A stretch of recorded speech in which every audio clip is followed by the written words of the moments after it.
Hi, I am the Free American Thinker. As I was making some of the videos, it occurred to me that this thought was of interest to me. I thought I should go into it. I'll probably touch on it again. What's the harm in making multiple videos on the same subject? It's an infinite number of perspectives on the same thought that you can do an infinite number of times. And every time you rethink about it, you learn more. It's a different perspective. What I want to talk about is, what is a tyrant? People say tyranny and throw the dictator, or this person's being a tyrant, or yada yada yada. A king, a dictator, a monarch, tyrant, slave master. A slave master is a form of tyrant. But now that you've had some time to think about and understand a little bit more about what freedom is and what free will is and what self-consciousness is, and the point of being an independent person on the node of consciousness of God and the creation of the universe, of infinity, it's now a good time. You have the resources and tools to better understand, or start to understand what a tyrant is. At its core, at the end of the day, all a tyrant is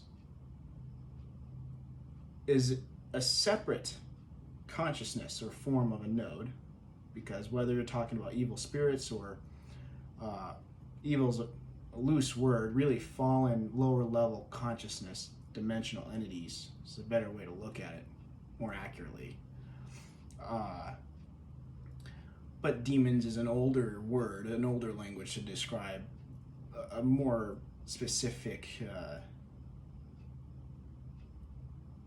reality or consciousness or idea that's really difficult to explain. It's very complex.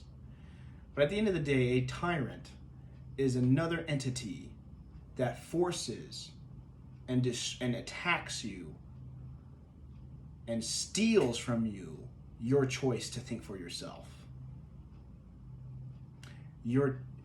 Basically, if you had two people in line trying to order a coffee, you want an iced coffee and someone else wants, a mocha. If the person chooses for you what you want for your coffee, that is a tyrant. Boom, that is tyranny. That is some entity, some consciousness bending and stealing away your right to choose what you want for yourself. So, when the tyrant comes in with his typically military or whatever, he forces you onto a certain part of land. He forces you and chooses for you what your job will be, where you'll live, how you'll eat, who you'll marry, what you'll do.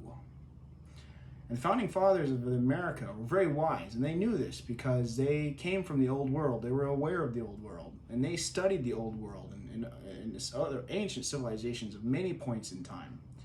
You'd be surprised how adept a lot of the founding fathers were. Why were the founding fathers examples of free men? Well, they had the time, they had the wealth, they had the luxury to think, remember?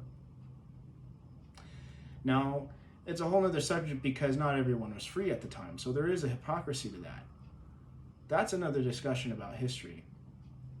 But nevertheless, the founding fathers were right and understood that point of freedom very deeply, and they understood what kings and monarchs and dictators and tyrants were because they still existed. Just look at King George.